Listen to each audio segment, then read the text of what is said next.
Bonjour à tous. Aujourd'hui, une nouvelle vidéo où nous allons voir ensemble comment compléter les multiples manquants dans des opérations. Donc voici les différents calculs que nous allons effectuer. Donc bon, ils sont déjà faits, mais il faut que je trouve quel est le multiple manquant qui permet de passer d'un nombre à mon résultat. Donc là, j'ai 2,37 fois un nombre qui est égal à 2370. Donc je vois que 2,37, 2370, le nombre est plus grand. Donc ça veut dire que j'ai multiplié par un nombre du type, parce que vu que j'ai exactement les mêmes chiffres, j'ai multiplié par 10, 100, 1000, 10 000, 100 000, quelque chose dans cet ordre-là. Le but est de savoir par combien de zéros. Donc déjà, je sais que je peux marquer le chiffre 1. Là, je vois que ma virgule, initialement, est entre 2 et 3. Donc, elle est ici. Et à la fin, elle est ici. Donc, je me suis décalée de 1, 2, 3. Donc, je peux rajouter 3 zéros. Donc, en fait, j'ai multiplié par 1000. Ici, j'ai 537,1 qui arrive en 53,17. Donc ça veut dire que mon nombre est plus petit. J'ai multiplié par 0,1 ou 0,01, etc. Donc là, on est soit fois 1 et des zéros derrière, soit 0,001, enfin voilà. Donc, les chiffres sont identiques, donc ça veut dire que j'ai une réduction. Et la virgule initiale se trouve entre 1 et 7. Donc si je me mets en résultat final entre 1 et 7, il s'est passé quoi ? Eh bien, en fait, là, j'ai décalé ma virgule d'un rang vers la gauche. Donc, ça veut dire qu'il faut que je réduise de 1 cran, donc que je multiplie par 0,1. Il y a un chiffre de plus après la virgule. Je passe de 1 à 2 grâce à ça. Parce que là, du coup, j'ai deux chiffres consécutifs après la virgule. Pour 52,5 fois un nombre, là, j'ai 0,525. Donc, 52,5, ma virgule initiale est là.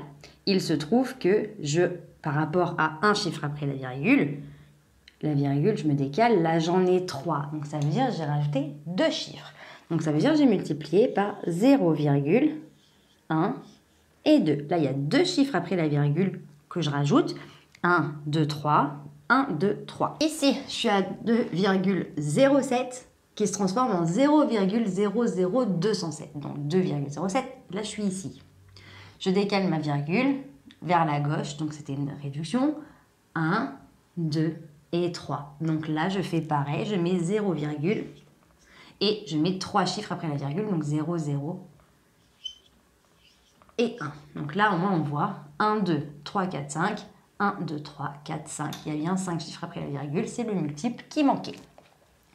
Pour 0,042 qui se transforme en 0,42.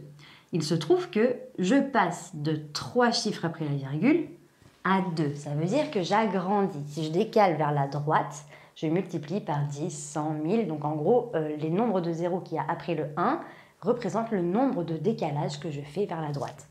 Je passe ici et j'arrive là. J'ai fait un décalage, donc il y a un seul zéro après mon 1.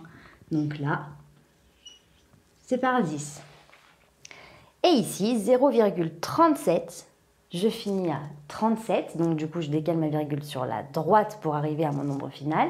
Je multiplie par 10, 100 000, etc. C'est juste que je me décale de 2 rangs, donc 2 rangs égale 2 zéros. Donc je vais avoir 1, 0, 0, donc 100. Donc en moyen mémotechnique, dites-vous que toujours vous pouvez écrire 1. En tout cas dans ces cas-là. Pourquoi? Parce que les chiffres sont identiques, il n'y en a pas un qui change. Tous les chiffres hors 0 ne changent pas, j'ai juste soit plus de 0, soit moins de 0, soit j'ai des virgules qui sont décalées, mais les chiffres que je vois, je les reconnais tous, ils sont tous là. Donc si j'agrandis, donc déjà je mets 1, si j'agrandis, je rajoute des zéros derrière, si je réduis, je rajoute des zéros devant. Le but étant de voir là, je me suis décalée à droite de 3, je rajoute avec mon 0, 3 derrière. Si ici, j'ai mon 1, je me décale de 1 rang, je rajoute un 0, je rajoute une virgule. Ici, j'étais là, je me décale de 2 rangs, j'ai mon 1, je mets 2 zéros devant, je mets une virgule. Donc en gros, à chaque fois, je regarde mon 1, combien de rangs je me suis décalé à gauche ou à droite. Si je me suis décalé à gauche, je rajoute des zéros avant. Si je me suis décalé à droite, je rajoute des zéros derrière. Donc voilà, j'espère que cette vidéo t'a plu, t'a permis de mieux comprendre par combien est-ce que j'allais multiplier, soit par 10, soit par 0 et quelques. Si tu as la moindre question, n'hésite pas à la noter en commentaire, je me ferai un plaisir de t'y répondre. Pour nous rejoindre, si ce n'est pas déjà fait sur YouTube, il te suffit d'activer la petite cloche et sur Internet et différents réseaux sociaux. Nous sommes sur Facebook, Instagram et sur Snapchat. On te met tout en barre d'infos pour que tu ne rates aucune information. Et d'ici une très prochaine vidéo, je te dis à très bientôt. Salut!